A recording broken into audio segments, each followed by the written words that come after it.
Ladies and gentlemen, a very good evening and welcome to this auspicious occasion. The National Press Club, working in collaboration with the University of South Africa, as we belatedly mark Radio Day. Those who follow the media would know the global community observes Radio Day in the month of February, but radio has always been a very fluid medium that always knows when to fit. When television was born, those who thought radio's days were numbered were soon to be proven wrong, because when technology of television morphed up, radio was able to find a home within a television set. So it will find a conversation even in the month of March. Good evening and welcome. My name is Albi Medisa. I'm from the National Press Club. I will be moderating the conversations today. I've got panel members that are at the front, and a very hearty warm welcome to panel members. The Executive Committee of the National Press Club, represented by the Chairperson, Antoinette Slabert, as well as the General Manager, Musidi Mukhele. But before we kick off our program, colleagues, we of course meet this evening with our proverbial flags flying at half-mast, with the passing away of one of our committed and very agile journalists, Unisa Main. Johnny has been part of the media landscape in South Africa, predominantly in Pretoria, covering a wide range of stories from government to institutions of higher learning, to local government, to the work of a variety of institutions. His name is inscribed in the annals of our history. He's left this world leaving behind a very rich story of journalism. So I thought a gathering of communicators and journalists and media practitioners and experts in a variety of fields that intersect with communication, such a gathering should never start until it takes a moment to honor one of its gallant soldiers. I'm going to ask that we observe a moment of silence in honor, in memory, in celebration of Unisa Main.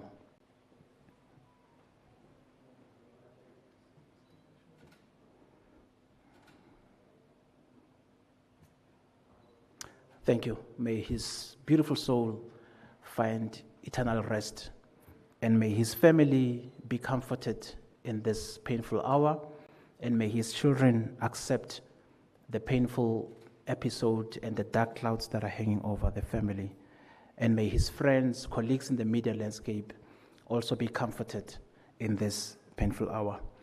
Colleagues, South Africa this year is hosting local government elections. And as we gear up for local government elections, the National Press Club, in collaboration with the University of South Africa, is hosting this critical panel discussion that is themed Radio and Artificial Intelligence. So this gathering today will include conversations with experts drawn from a wide array of areas that are related to the theme, and yourselves bringing with you your knowledge, your insights, and your curiosity as well. So I'm going to be a moderator later, but you guys have an opportunity to ask questions. You know, the nature of radio is a very democratic medium. It always has open lines, right? So that's how democratic radio has been before democracy reached our shore.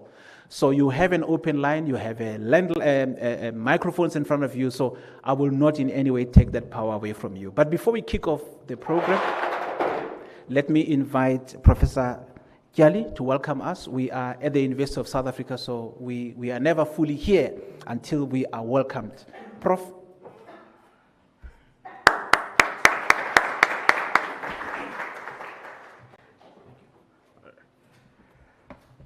Right.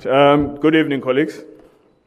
Let me take this opportunity to recognize in absentia the VC of the University of South Africa, Professor Lenka Bula, who could not be here because she's currently chairing the Senate, which is the most important academic structure of the university. My line manager, Professor Ngosi, who also sends her apology. She is the Executive Dean of the College of Human Sciences. She also is attending another university event, which is the inaugural lecture of one of our academics in the university. So esteemed panelists, the Deputy CEO, Outreach at the IEC, Dr. Victor Shale, CSI Area Manager, Professor Pravesh Deba, Mr. Tumelo Mahora, one of our own here at Unisa, who is the Programs Manager at Unisa Radio, Professor Lepaka, who is the COD in the College of Human Sciences, the Chairperson of the National Press Club, Antoinette Slabert, and the General Manager, Musidi Mokhele. And of course, all the journalists and media practitioners in the room, you are all welcome to this National Press Club and Unisa event that is titled Media, Democracy, Accountability, and Election Year. And of course, particularly on tonight's theme, which is on radio and artificial intelligence. Esteemed guest, I do think that it is safe to say that radio has had a wonderful run in South Africa. In his 2022 essay, media historian Thokozani Mhlambi writes that on the 1st of July 1924, the Johannesburg Broadcasting Station was officially opened. Programming would start at 12:30 p.m. every day except on Sundays. It was split into 3 sessions: lunchtime sessions from 12:30 to 2 p.m., the afternoon session from 4:30 to 6 p.m., and the evening session from 7 to 11 p.m. This historical claim was also supported by the Harvard University-based South African historian Jacob Dlamini, who writes that, and I quote, "In truth, radio in South Africa predated apartheid by at least 2 decades. The first broadcast in 1924 and was a private venture. The state did not assume control until 1936. These assertions by these historians, of course, complicate the mainstream media historical narrative about radio in South Africa. In a special issue of the premium South African journal, Communicatio, South African Journal for Communication Theory and Research, that was dedicated to the 100-year question of radio in South Africa. Introduction to the special issue, we argue, and I quote, "While there are many examples of experimental radio broadcasts prior to 1924, scholarship on the history of radio broadcasting in South Africa illustrate that regular radio broadcasting took place from June 1924. Our conclusion came from an analysis of what was called the ham radios, experimental platforms that were a prevalent feature in the colonial scene of what would become South Africa, and particularly how these were prevalent feature by the early 1900s, and particularly from the 1912 and onwards. And so, colleagues, with these few words and this history, we would like to welcome you, and as you engage, we want you to take these things into consideration. Thank you so much. Thank you, Prof. There are a lot of things in life I fell in love with when I was very young, and it's not soccer.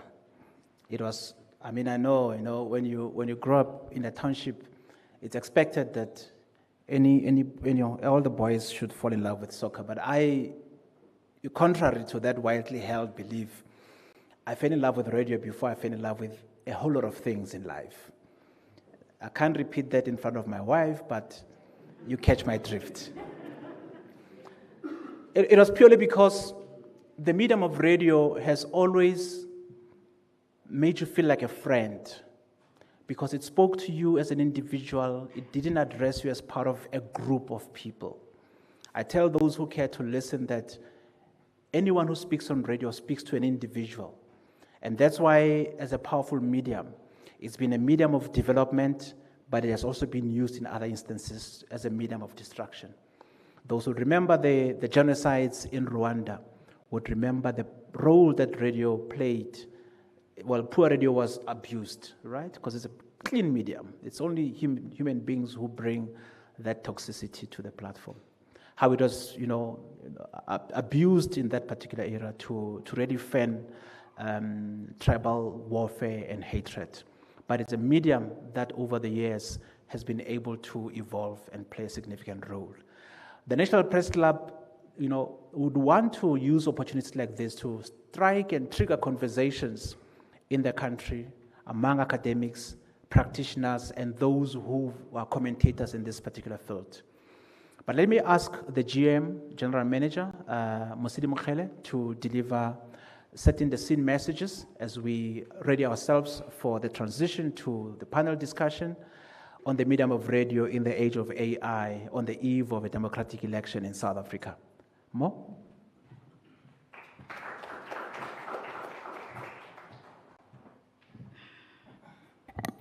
Thank you, Program Director, distinguished guests, esteemed panelists, media community, members of the National Press Club, fellow citizens, good evening.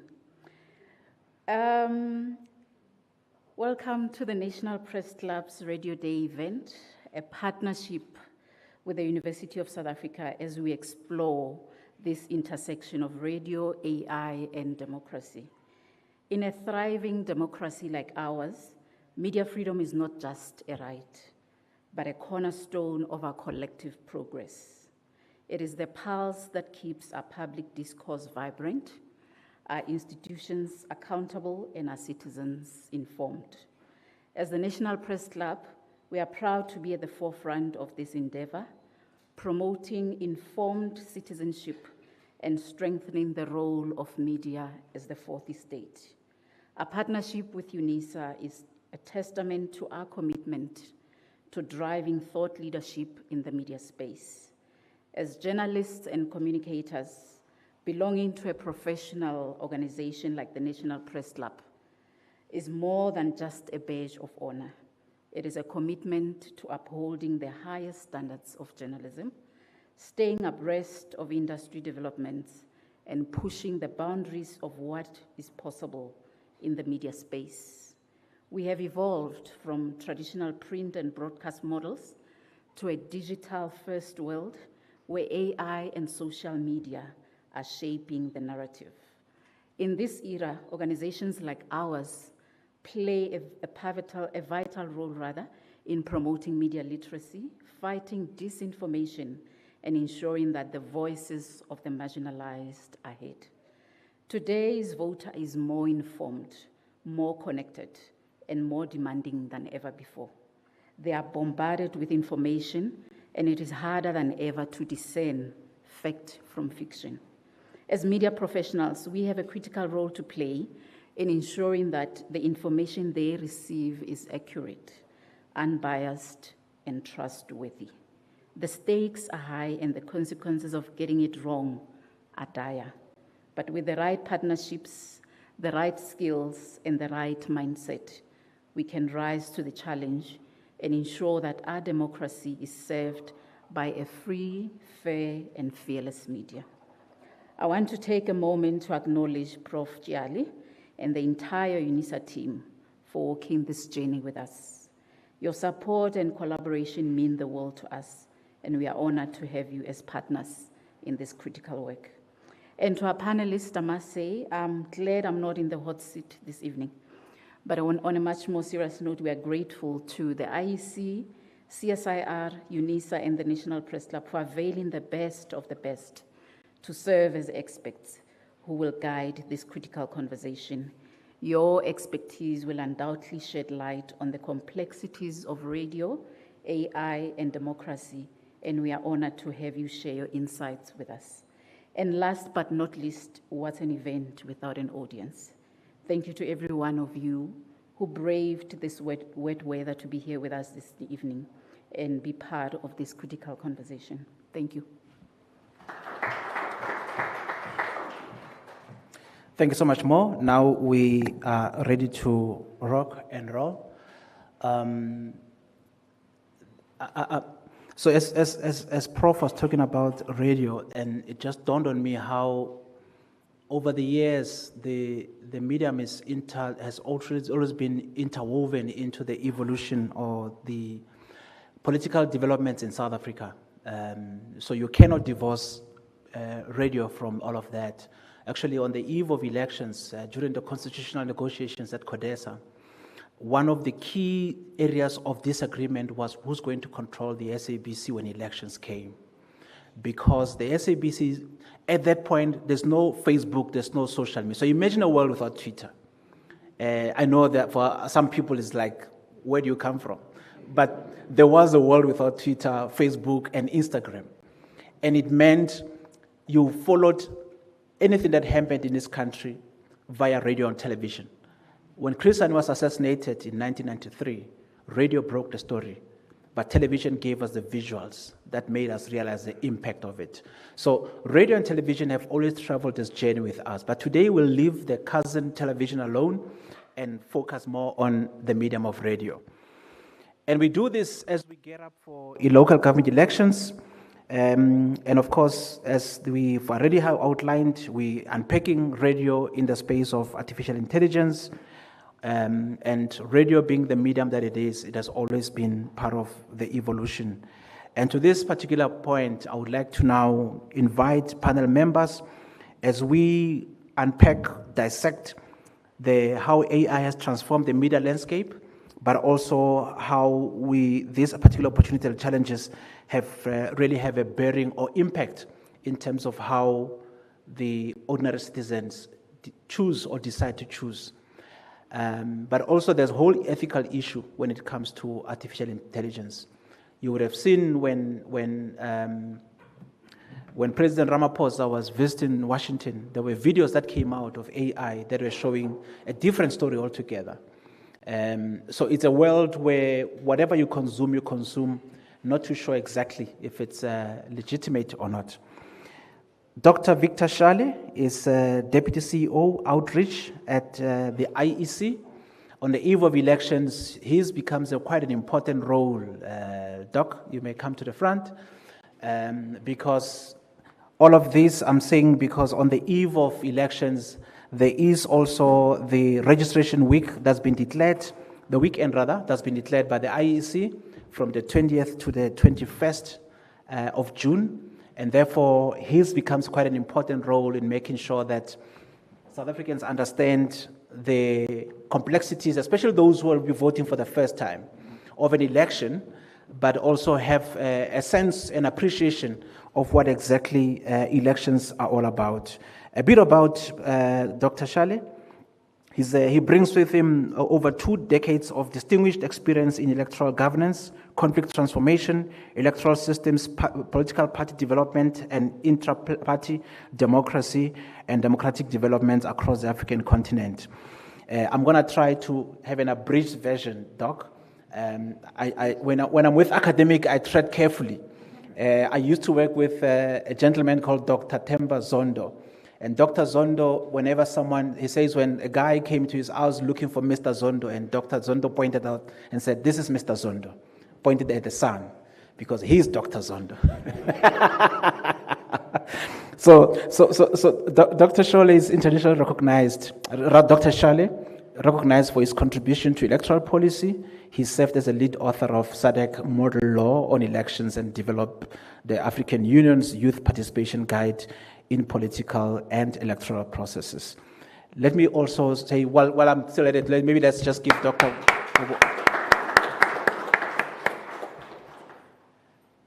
The second participant, Professor Pravesh Deba, CSIR Impact Area Manager, Inclusive Smart Settlements, Regions and Functional Building Infrastructure. Prof comes from KZN. He holds an honors degree, BSc in majoring in mathematics and statistics from UKZN. He is he holds a PhD in spatial statistics at the International Institute for Geoinformation Science and Earth Observation. He was awarded scholarship from ITC and grants from National Research Foundation. Prof has led election team at the CSIR for the 2019, 2021, and 2024 elections, both in terms of predictions and social media analysis. Now, that's a man who's equal to the task and ready to take his seat over here. I didn't tell you that Dr. Shale holds a PhD in politics from Unisa and an MPhil in conflict transformation from University of Port Elizabeth, now NMMU. He continues to contribute to electoral scholarship. And that background is important because I'm sure when you ask your questions, you want to understand what's their claim to fame. Right, Prof? Doc? Thank you. Professor Reverend Tshepo Lepaka. Okay. He was born in Katlehong, and he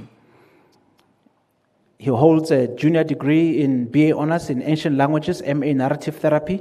He was then licensed as a minister of the Word of the United Reformed Church of Southern Africa. He received his first call into congregation at the URCSA, Orange Farm.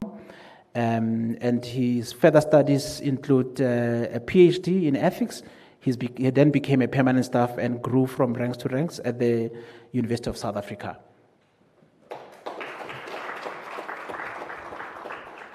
Now, in a world where some people don't have portfolios, he's professor and reverend. I want to say hallelujah. Thank you.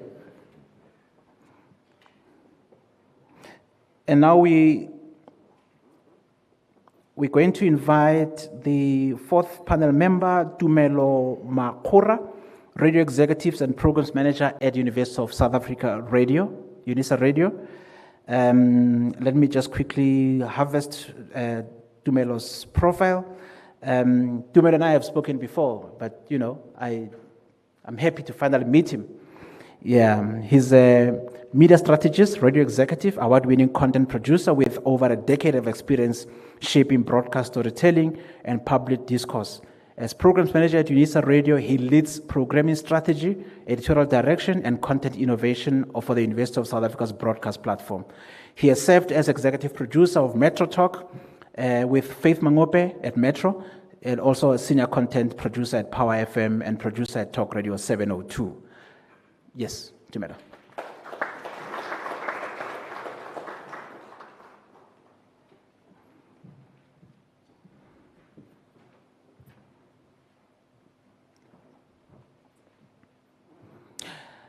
The chairperson of the National Press Club is Antoinette Slabert, you know, a very renowned face and voice within the circles of the Press Club. She's a versatile senior journalist with a special interest in energy and electricity, as well as local government. She specializes in explaining complex regulatory issues to stakeholders and the public, and often participates in public discussions like she will be doing this evening.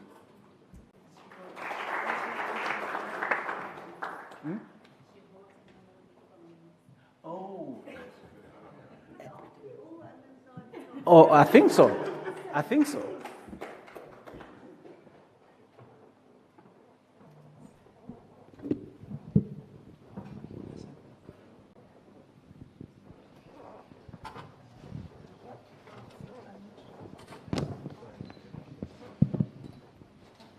Okay, I think we're ready to start with the program. As we indicated, the focus is on radio and AI.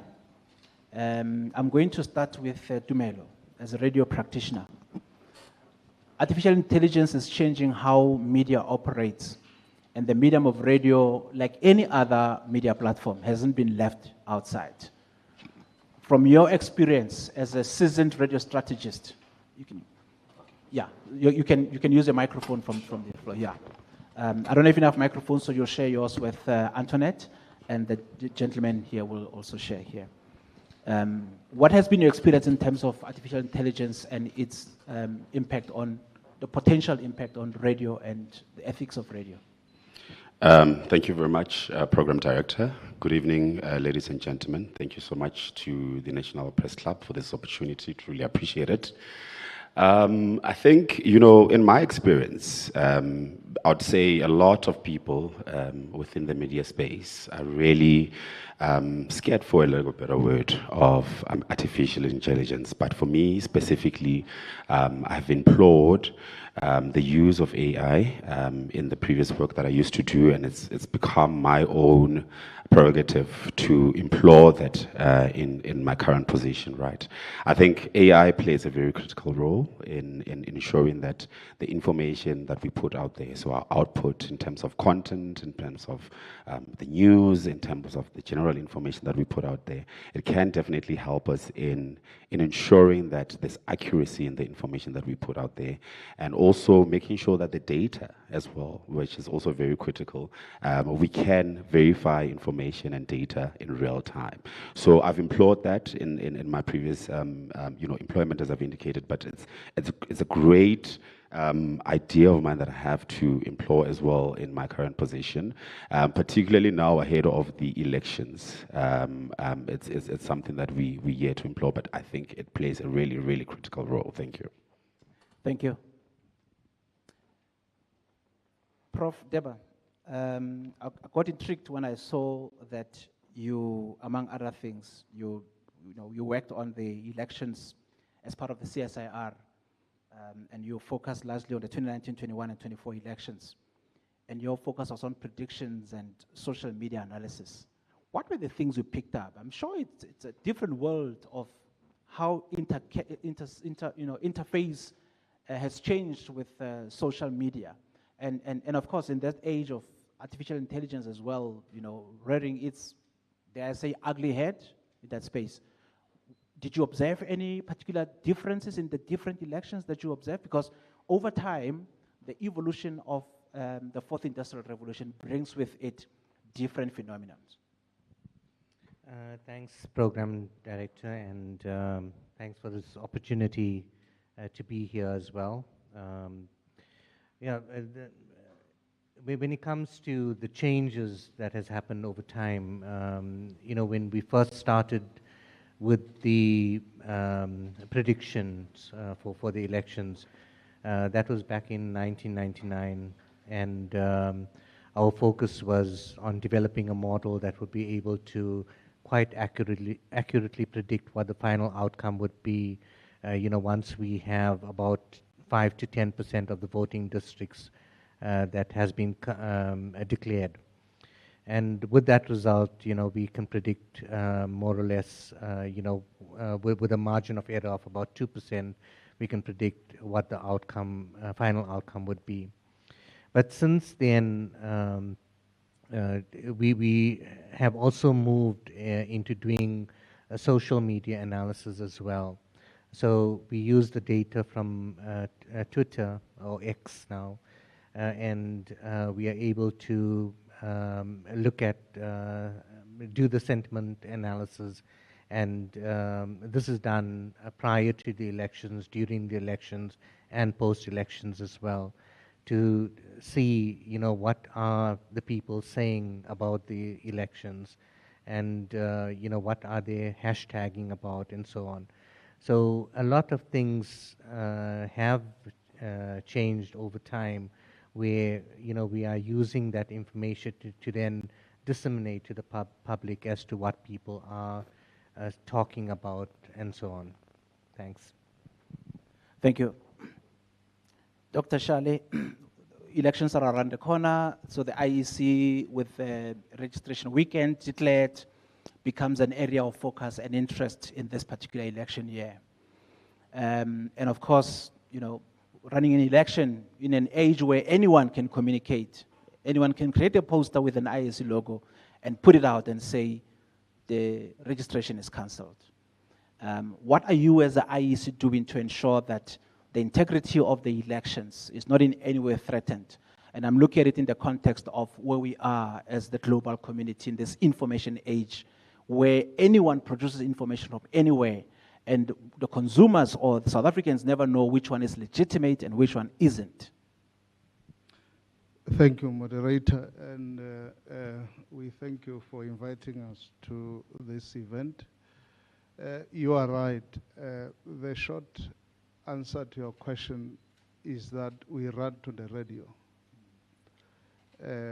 We run to the radio to ensure that we get the correct factual information out.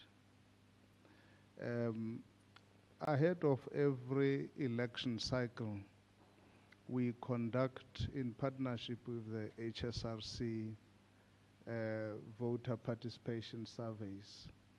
And the new iteration of those surveys is out. In the coming 2 weeks or so, we will be convening a multi-stakeholder platform to share the findings. But I can safely share that the public, interestingly, you're talking about AI, you're talking about social media and so forth. Yes, we acknowledge that this is the reality, and indeed we're having quite a number of challenges as a result of the abuse of the digital and social media. But interestingly, the public out there still regards the radio as the most trusted source of information. And so we purposefully invest a lot of time and resources in ensuring that we communicate through radio, public and private, but most importantly for us, also through community radios. So that is the first answer to your question. The second answer, just to make it quick, is that we also partner with different stakeholders, civil society organizations, the media fraternity, the different channels, yourselves, SANEF, and so forth, to ensure that we sharpen the saw in as far as communication is concerned, in ensuring that we all can sing from the same hymn book. But we also take it further on the social media front to interact very closely with the digital companies. Just a couple of days ago, we hosted TikTok, and we continue to interact with Google, with Meta, because we operate within a particular framework where we can ensure that we collaborate in mitigating the spread of the disinformation. I'll leave it at that point for now. Thank you so much, Doc. Prof. Lepaka, of course you would have observed, I look at your areas and the discipline that you specialize in, and you would have observed over time how elections are held. Do you really think that we as a country have recorded significant progress in terms of how we ready ourselves for the elections? And I'm talking specifically in terms of the spreading the message and getting content, because I don't think it's just about the IEC alone. It's about all organizations and structures and everyone. They lead up to elections in '94. I was very young, but I know the churches, youth formations, and everyone, the media, everyone took a keen interest in all of that. Do you think we're doing enough as a country, though, to prepare South Africans for elections?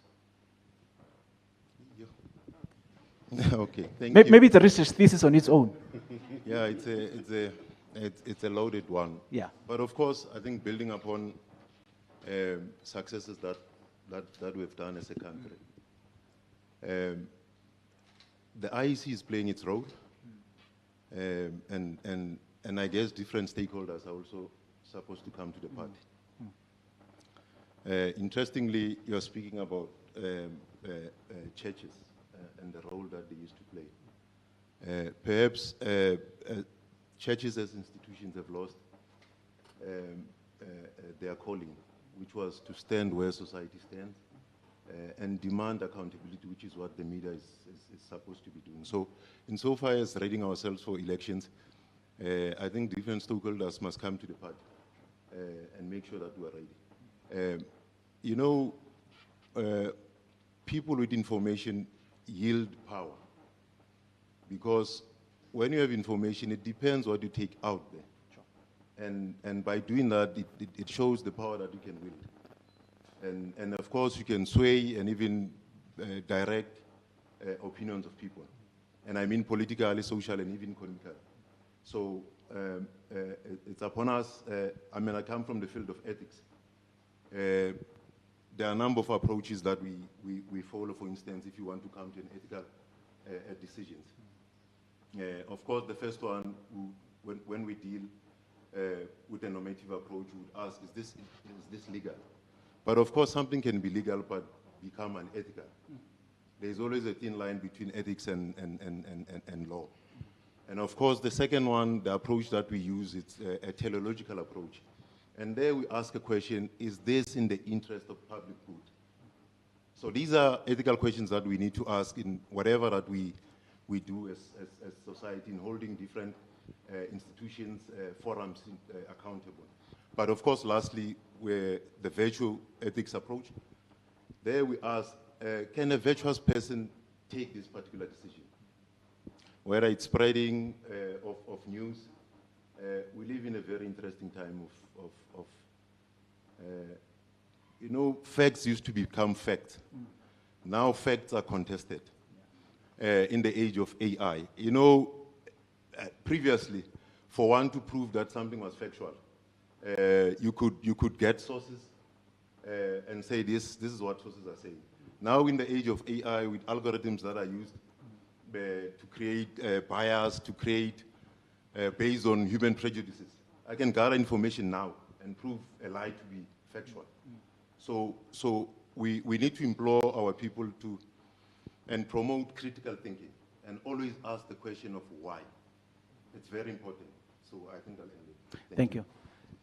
I mean, there was a time when, I mean, these days a computer asks that you should prove you're a human being, right? So, and that just goes to show how the world has changed.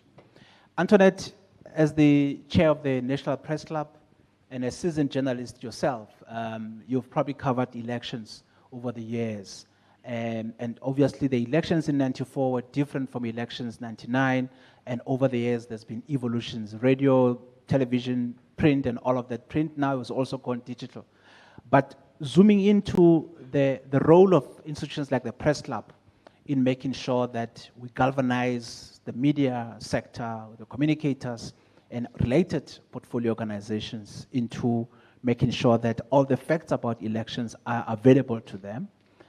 What would be the role of someone, of an institution like the Press Club in getting all of the different institutions? Thank you, Albie, and good evening, everybody. Albie, the communications industry is all about networks, and that is the purpose of the National Press Club.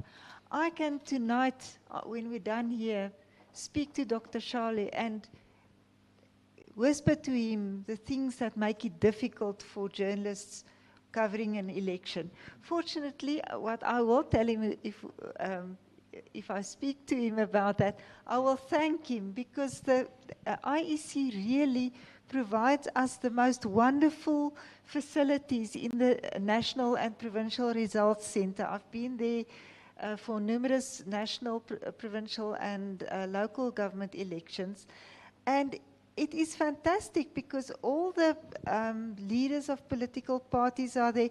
Funny, they come initially, and if their party goes down, they vanish. But you get a chance to speak to the top people of the different parties, informally and formally. You can interview them, you can ask them questions. All the experts are there. But I think what I would caution with regard to radio specifically, firstly I must say I think radio really comes to its own in elections, because these days, especially with talk radio, you have reporters all over the country, because they can phone in, they can tell you wherever they are, in the furthest corner, the smallest village, they can tell you, we don't have ballot papers, or the presiding officer didn't pitch, or the voting station didn't open. And your listeners will know it before the IEC maybe knows it. But then I also want to caution, I read this morning a post on X by Minister Chaveni, where she quoted Ipsos, and an Ipsos index. It's called Perils of Perception, yeah, which shows that South Africans are among the South Africa is among the top countries of people who catastrophize. We believe the worst things about our country. For example, they asked what percentage of us believe that, what percentage of teenage girls get pregnant? And the respondents said 40%. Actually, it's 5%. So we believe things are much worse than they are. And with that in the background, now you as a reporter or your caller says, on the open plot in my neighborhood, I found a box full of ballot papers. And immediately we report it. It's big news and it's a catastrophe and the elections are not fair. Whereas in my experience, usually there was a very good explanation for that kind of event. So it's a challenge for us as journalists, and especially radio that is instant, to manage audiences and also to keep a sense of proportion. And then I would just like to say about AI, I think we have only scratched the surface, most of us journalists, in using AI. But of course, the basic principles of journalism stand. You have to verify, you have to be balanced. You can't rely on AI to do that for you, but you can use it as a tool. For example, it may be very useful to make a quick graphic. You've got maybe the first 10 voting stations, you've got the, or wards, you've got the results. You can quickly compare it with the previous election, where we were at the same stage, and create a graphic with AI. That's just one application, which I think can be used very quickly and very efficiently. I'll leave it there. So it's not a bad idea at all, artificial intelligence. It's meant to make our lives easier. But there's, of course, there are a whole range of ethics involved in there because there's been manipulations involved. I'm going to open the floor for comments, for questions, for compliments, or any remarks that you think is going to enhance or even seek much more clarity from the questions that have been asked. Matalatale, I'm seeing your hand up here. You'll switch on the mic and introduce yourself.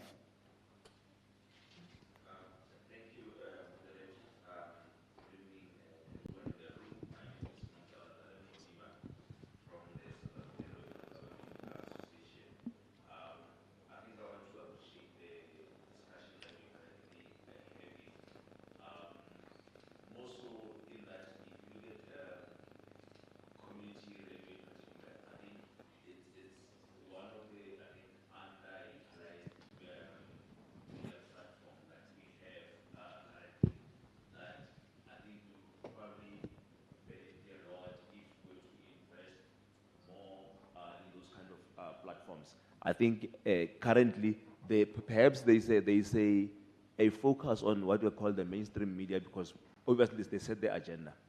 But I think where we need to invest more time is at a grassroots level in terms of if we're going to deepen our democracy and getting more people to really understand the electoral processes. From a SALGA point of view, we have partnered now with SANEF, with MDDA, the Media Development Diversity Agency, and the IEC, and other players. We are rolling out a national program. We started now in KZN this week, where we inviting media practitioners on the ground to workshop them. We have a whole day workshops where we're taking them through what it takes to cover elections, the history of local government in South Africa, and many other issues, including misinformation and other things. Because we've realized that there's a knowledge gap that we need to also close. But in particular, capacitating, especially the small media players, where we're able to, I think, assist them in terms of closing that knowledge gap. And I think the discussion that we're having, I think, is assisting, but we need to also take it to another level where we bring community media to be more involved, especially community radio, in terms of if we're going to especially fight the scares that we're seeing now of how AI is currently being wrongly utilized. I think we should maybe look at also going to that level. Thank you very much. Thank you, Mr. Modiba. Can we move the mic to the gentleman over here? Tonight, there's no stupid question, colleagues. Any question goes. You're in a safe space, as they say. Yes, ma'am. You see?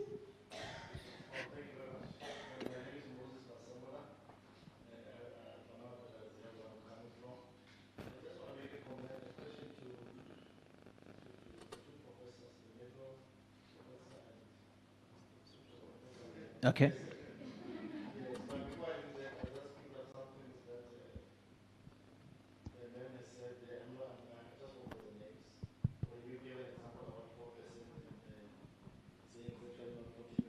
It's 4%. The reality is that in terms of the statistics that we get, especially from the government, in terms of the quoting and everything like that, they give us a lower rate. When they say that thing cost them 100 million, it actually costs them 300 million, especially when it comes from the government. I just wanted to make that comment. And when I'm moving to my question, program director, directed to, I don't know if you said it was the Reverend or? Yes. Yes. In terms, you spoke about the ethics. We are worried as South Africans about the mushrooming churches that we see in our towns, in our villages and everywhere else. You'll agree with me now here where we are sitting in Sunnyside. If you could drive here on a Sunday morning, every corner there's a church. In the bushes, there are churches. And you will never see really the media or for that matter, people doing interviews there and asking what's happening, not even the police. So now my question is, what are you as religious people doing to curb such things? Because that's where the influence from leaders that we don't even know where they're coming from. The leaders or whoever is representing those churches, they feed those people with the wrong information, they redirect them, they in a way make decisions for them, that whatever decision the members are going to make, it will be influenced by what the leader has said. You know, in the religious environment how it works. And most of the time, unfortunately, some of these churches, they are led by brothers from other countries, for a lack of better word, or I can loosely say foreigners, because we naturally or traditionally or culturally in South Africa don't have such practices. If you go back to our practices and all those things. So how are you as religious leaders? Do you have the bodies that can firmly, working hand in hand with the government or other bodies, religious bodies, curb that which we are seeing in our bushes and in our flats and in our towns, and the influence and the ill practices that these members, these leaders are teaching our people? Because if you can look at that program that was there, that committee that was there to curb these undocumented religious leaders and everything, I can't remember, there was a lady leading it and it was dealing with these things. Half of the panel there, half of those people appointed there, they are politicians. They are not even religious leaders. But we are wanting them to deal with the religious issue that is affecting millions of South Africans. Okay. That is my question to you, sir. Can I have a last question to the other professor quickly? Just a quick one. Sir, you spoke about the analysis system that you use in terms of taking it back to the people to say you will see how the outcome of the elections will be or how the outcome of them. How often do you visit that analytical system that you are using and how effective it is? Because we see things still going wrong, but we're talking about those analytical systems. We still have people who are not, the youth that are not motivated to vote. We still have people who just vote randomly. Thank you. Thank you. I think, Antoinette, there was, I don't know if it's a question or your insight. No, it was sort a comment. of that. It was a comment. It was a comment, and then Prof. Reverend Parker, and then we'll then ask for Prof. Deba to make an intervention as well. Okay. Okay, thanks. I think the biggest mistake was to introduce that I'm a reverend. The man of God will always be the man of God. No, that's Prof. No, thank you. You know, when the sphere of spirituality gets to be manipulated, anything happens. It saddens me when people are bestowed with the gift of critical thinking, but when they enter spiritual matters, enter the church, they leave that faculty of thinking. And I can tell you here, you must never go to any church where they ask you not to think, because there is a problem there. In fact, the church must teach you to critically think, ask serious questions. Now, you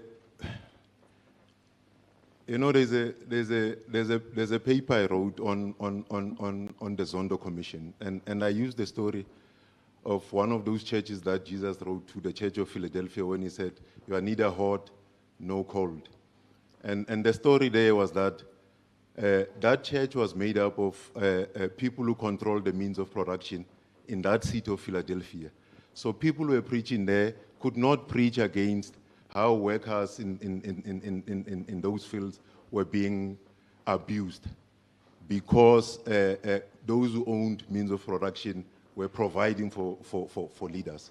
So sometimes churches as institutions, we find ourselves in a situation where we know the truth, but we keep quiet because politicians, we're in the pockets of politicians. Even our theology gets to be diluted and whatsoever. Different structures that should be regulated. So in short, it's about time that we moved for regulation. We cannot go on like this. But I must just say a bad day. The problem is not only churches that make people drink petrol and what. You are leaving us who preach Sundays and Sundays from mainland churches. You never question the kind of theology that we're preaching in pulpits, which tells people to spiritualize poverty. So we must also be held accountable even in mainland churches. Thank you. Thank you, Prof. I think we'll go to the Prof now. Yes. Okay. Now, thanks for that question. Perhaps before I try to answer the question, maybe I should also explain why it is that we do the predictions. When the results are being shown on the dashboard at that stage, very early in the elections, the results are actually very biased in terms of what it's showing each of the political parties. If you are then assuming that is what it's going to end up with. So the model that has been developed is to try to remove that biasness and to predict what the final outcome would be. And as I mentioned, over the years, we've been quite accurate in the information that we give out in terms of the final predictions, and the margin of error, we have seen it to be within a 2 percentage point margin of error, which is quite, it's quite accurate. Even when new political parties come on board as well, we are able to quite accurately predict, how they are going to perform as well. Like, for example, when COPE came in 2009, when EFF came in, and even MK as well. And even the last elections, with all the changes, with 3 ballots and independent parties and independent candidates and so on, the model still was able to accurately predict what the final outcome would be. So it is more through you know, our experience of disseminating this information, that, you know, we have been able to say that the accuracy is fairly, you know, we are fairly accurate in the information that we disseminate. Thanks. Albie, can I come in? Please do. I just want to explain how important that is, and how that also links with what I was saying, that we must keep a sense of proportion when we report on elections. For example, let's say the first results come in from small rural areas in the Northern Cape, and we see the Freedom Front is doing so well. If we now go out and say, guys, the Freedom Front is going to win, we can completely mislead our audiences. It can influence markets. It can have a lot of bad impacts. And someone like the CSIR, and I want to confirm, they've been extremely accurate and very helpful. So as a journalist, you must know that that is a source that you must really tap into. That's a credible source, rather than listen to the guy on the corner who's got his own, this kind of prediction system. Then you can look at their model and they can say, when only those few villages in the Northern Cape have come in, there's nothing from Soweto, there's nothing from KZN.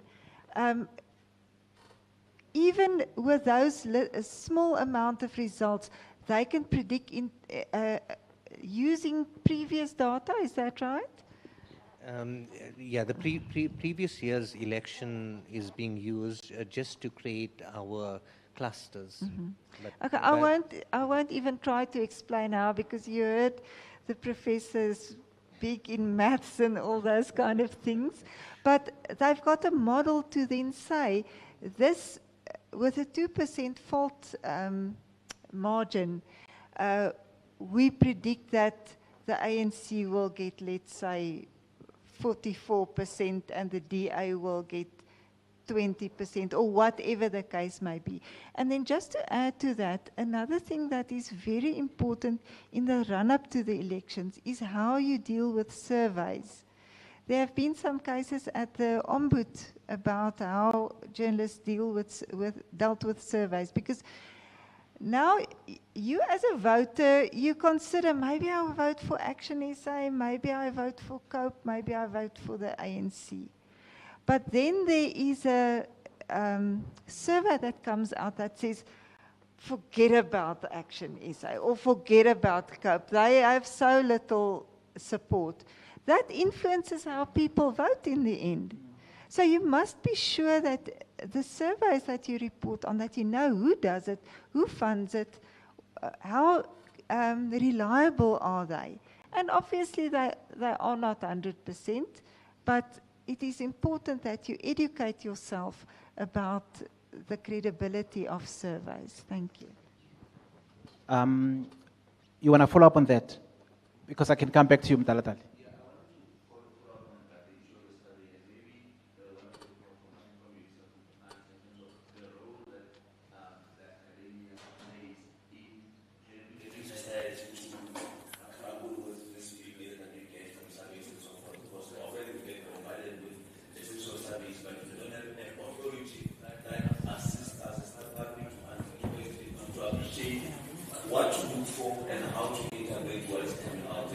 There's a role that maybe I just want to understand is to what extent does the academia play a role in trying to assist ordinary people to grapple with the influx of all of these surveys that are going to be coming out now?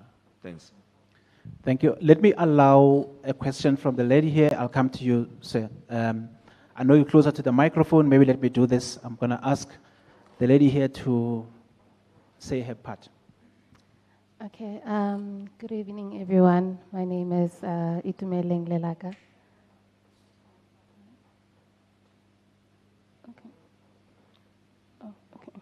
My name is Itumeleng Lelaga. I'm a PR practitioner by profession, but today I wear a different hat.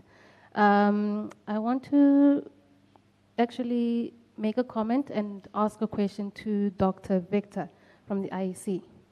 You mentioned that the IEC is now working with civil societies and what else did you mention? Community radios to be able to spread information and to educate people on the elections, the upcoming elections.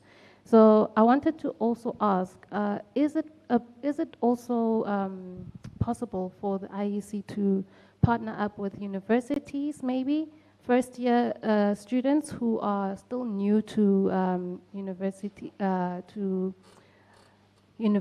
and also the voting system? You know, they probably don't know much. They only know the information that they see and hear on TVs. But is it possible that the IEC could also work with universities, TVET colleges, CET colleges, and also maybe go to township communities, rural communities, where they can be on the ground educating the young people in the communities? Because I believe that they are the ones who hold the most power when it comes to voting. The more we educate them on voting and the importance of voting and making sure that you vote for the right party can create a big impact on it. But I also want to say thank you so much for willing to work with civil societies. And I also want to say I love the initiative that Salga and the MMDA has taken to go around and educate the radio journalists in the communities. As we're having these conversations, there are people who are not physically here, but they're joining us virtually.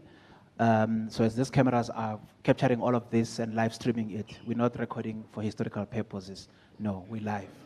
We're live. If you're one of those who always, when they are in a session like this, they always want to make sure that they share with the world where they are, what they're doing, and what the conversations are about, feel free. We are now we are on X, NP Club, which is National Press Club, at NP Club, and as well as on Facebook, National Press Club. Just tag us, let's have a conversation, let's get the nation talking as well.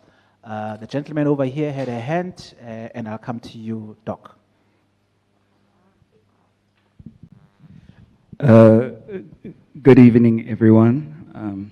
My name is Chofajo Morena. I am an electrical engineering by profession.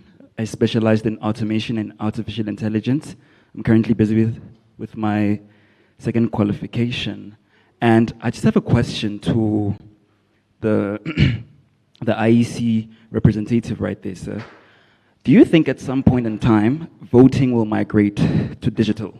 Because as you may have realized, there's a lot of government entities nowadays that are moving their services and products online. For example, we've got the Home Affairs saying that in the future, we will no longer have physical IDs. We will have digital smart IDs. So with that, I'm just interested to hear, in terms of voting, do you see that moving digital anytime soon?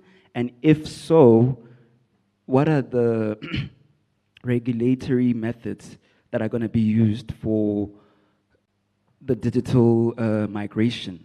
And also, I just have a question about artificial intelligence to the government itself as well.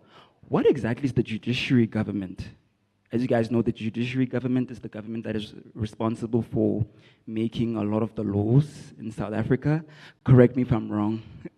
But yeah, what is the government also saying about AI? Because we need to start regulating it as soon as possible. Believe you me, I am telling you what it is right now. Because sooner or later, we will no longer have watermarks on videos that claiming to be AI. Everything will just be moving in areas where we can't really tell what's what and what's what. So why is the government quiet? Why is the government not saying anything about it? Thank you. All right. Thank you so much. Mine is a quick question. I think it's Prof. Mann about the model, the data model. I just wanted to ask quickly if there's anything else that you look at rather than voters' predictability of the results. things such as voters' efficacy, whether people feel that there is any value in them voting, are they going to vote yes or no, and also things related to issue management, voters' issues. Are you able to see maybe in the models, what are the key issues maybe that people are concerned about? That data, I think, is very important for government or even politicians to see what are the issues in the public domain. It is also similarly important for journalists to see what are the issues in the public domain, because what happens sometimes with journalism is conformity of following same story, same issue, in the neglect of other issues. So such data, I think, is a good prediction for us to check what is covered, what is not covered. Thank you. Thank you, Doc. Maybe can I ask Dr. Shale to respond? There were a number of questions to the IEC. If you are a doctor and you have a first name Victor, you would become Dr. Victor. Doc? So long as there's no, and the rebels. The rebels are not here. Yeah. No, thank you, moderator, and thanks, colleagues, for the questions. Yes, indeed, we have quite an extensive program targeting youth. Let me start from the top. We have a working relationship with the Department of Higher Education and with the Department of Basic Education. So with the former, we have a program. Incidentally, a month ago, we launched, or rather we activated, because we have a philosophy that we are always on. In other words, we follow the election cycle, and therefore our activities never stop. Most people say, what do you guys do when it's not election time? No, we start election management preparations 2 years ahead of elections. In fact, my office is inundated with people looking for partnerships and all those kind of things. We've long concluded a number of things that people are only conceptualizing today. We have university-specific activities where we conduct voter education on campuses. We activated at the national level in Luhurutsi just about 2 weeks ago. And this is now trickling down in each province. But also, most importantly, at the beginning of every academic year, the IEC is present at every single university campus in South Africa. We put up our registration points on university campuses. We work very closely with the Association of Deans.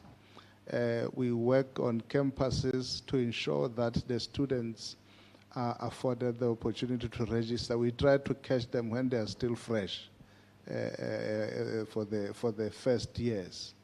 And at each of these activities that we have just rolled out, we also bring our hardware on campus. So we actually register as students there. At the basic education level, we have what we call the School Democracy Week. We introduce civic and democracy education at school level, and this we do in partnership with the Department of Basic Education. We believe that if you start inculcating that understanding at that level, by the time the young ones turn 16 and obtain their IDs and register, they are already aware of what it is that they have to do. So that we do fully. Not only that, we also purposefully recruit young people at different spaces of our electoral operations. We are quite alive to the socio-economic pressures in the country, and therefore elections offer an opportunity for